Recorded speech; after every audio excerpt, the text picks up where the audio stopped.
Madame Lacrafi, Amélia, c'est à vous. Merci, Monsieur le Président. Madame la Ministre, le Président de la République a effectué un déplacement de plusieurs jours sur le continent africain, au Gabon, en Angola, en République du Congo et en République démocratique du Congo. Il avait, avant cela, le lundi 27 février, prononcé une importante allocution à l'Élysée sur les nouvelles impulsions données à notre politique étrangère à l'égard des pays du continent africain. Cette prise de parole constitue une rupture, celle de la fin de la France-Afrique, et le président y a énuméré plusieurs chantiers. Tout d'abord, de nouvelles modalités concernant notre présence militaire afin de mieux associer les armées des pays africains. Ensuite, la mise en valeur de certains aspects de notre coopération qui sont mal connus, tant de nos compatriotes que des Africains eux-mêmes. À ce titre, le One Forest Summit, co-organisé par la France, symbolise cette nouvelle approche qui passe par la co-construction et le dialogue. Le chef de l'État a aussi insisté sur le renouvellement nécessaire de notre présence économique qui n'a fait que décliner dans ce que beaucoup de grands groupes voyaient comme leur précaré exclusif. Enfin, cette relation partenariale doit désormais s'inscrire dans une logique de respect mutuel. Nous avons tous observé en effet à quel point les rancœurs liées au passé ne demandent qu'à être exploitées par d'autres pays. Je tiens en revanche à souligner que cette refonte de nos relations avec l'Afrique s'inscrit aussi dans une certaine continuité, car c'est en réalité dès 2017 que la France met en œuvre cette approche renouvelée. Le président, durant ce déplacement, a toutefois enfoncé le clou pour que cela soit bien clair auprès de ses interlocuteurs et des opinions publiques. Je souhaite toutefois, en tant qu'élu d'une circonscription comprenant les 3/4 du continent africain, vous interroger sur une thématique à laquelle je suis confrontée à chacun de mes déplacements. Notre politique de délivrance des visas, extrêmement ferme et souvent vécue comme une humiliation par les ressortissants africains. Elle est selon moi la cause la plus évidente du ressentiment que l'on a parfois à l'égard de notre pays.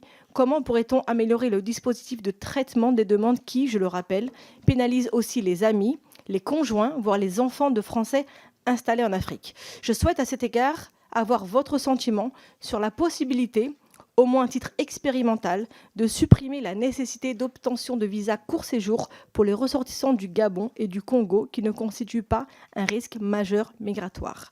Je suis à votre disposition pour réfléchir à cette proposition qui, selon moi, améliorerait notre image dans ces deux pays. Merci. Je vous remercie, Madame la députée. Madame la ministre. Merci Madame la députée. Il me faudra toute votre aide et tout votre talent pour convaincre mon collègue ministre de l'Intérieur du dernier point que vous avez Amélia ne évoqué. manque pas de talent. Mais j'en suis sûre, c'est bien pour ça que je fais appel à son talent. Ceci dit, c'est une décision qui non seulement ne concerne pas la ministre des Affaires étrangères seule, mais elle ne concerne pas non plus la France seule, puisque les visas Schengen, c'est une décision Schengen, et donc nous ne sommes pas seuls à décider. Merci de ce que vous avez dit, Madame la députée, sur la refonte ou la refondation de notre politique à l'égard du continent africain. Je ne reviendrai pas sur vos propos, je ne répéterai pas non plus les miens, mais vous avez compris qu'il s'agit de transformer notre relation. Ça n'est pas d'aujourd'hui, d'ailleurs, que nous nous y employons, puisque tout ceci est la déclinaison du premier grand discours sur la politique de la France à l'égard du continent africain du président de la République à Ouagadougou en 2017. Mais nous voulons aller plus loin. Nous avons adapté nos instruments, y compris le ministère des Armées, j'en parlais, mais y compris mon ministère. Et dans les points nouveaux évoqué par le président de la République lors de son récent déplacement, vous avez vu qu'il y a le projet de présenter une loi cadre sur les restitutions de biens culturels, donc continuer de travailler sur cette importante question de la mémoire, sur laquelle il faut, d'un côté comme de l'autre, regarder les choses avec peut-être maintenant plus de temps et de distance que nous l'avions fait dans le passé. Et nous allons aussi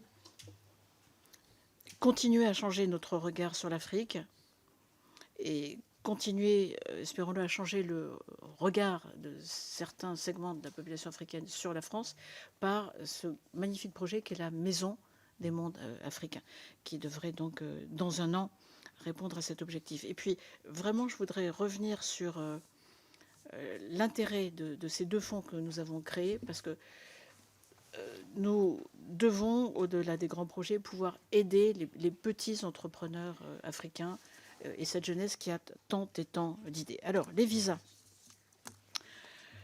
C'est une équation compliquée parce qu'il faut répondre aux demandes de ceux qui, de nos compatriotes qui veulent avoir un accès à un service consulaire efficace et rapide et être de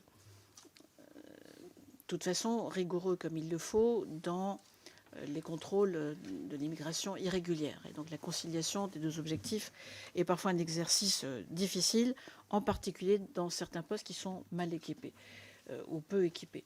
Ce que nous avons fait, Madame la députée, c'est que j'ai demandé aux services concernés de mon ministère de regarder et d'aider les postes les plus sollicités. Nous avons, du fait de la pandémie, de la reprise des déplacements après la pandémie, parfois accumulé, notamment en Afrique subsaharienne, de gros retards. Et donc, il faudra renforcer ces postes avec des créations de postes. Et je peux vous dire, il y en aura quelques-unes à la hauteur de nos moyens, mais quelques-unes dès l'été 2023. Ça, c'est une décision que j'ai pu prendre en début d'année grâce au budget, enfin la loi de finances que vous aviez votée. Et deuxièmement, au-delà de ces renforcements qui ne concerneront que quelques postes évidemment, il faut, et ça c'est en œuvre depuis le début de l'année, ces missions de renfort qui permettent de désengorger, pardon du mot, mais déstocker là où nous avions pris du retard dans le traitement des demandes de visa. Cela étant dit, je reconnais que toute œuvre humaine est imparfaite et que parfois nous pourrions être encore plus efficaces. Et donc on va essayer aussi d'optimiser, de fluidifier le traitement des demandes de visa, notamment pour que les délais d'examen soient moins longs, si c'est possible. On peut rassurer Madame Lagrafie en lui disant que les services de l'immigration n'ont pas dans ce pays le monopole de l'éternité administrative. Je crois que c'est une tendance assez générale du pays.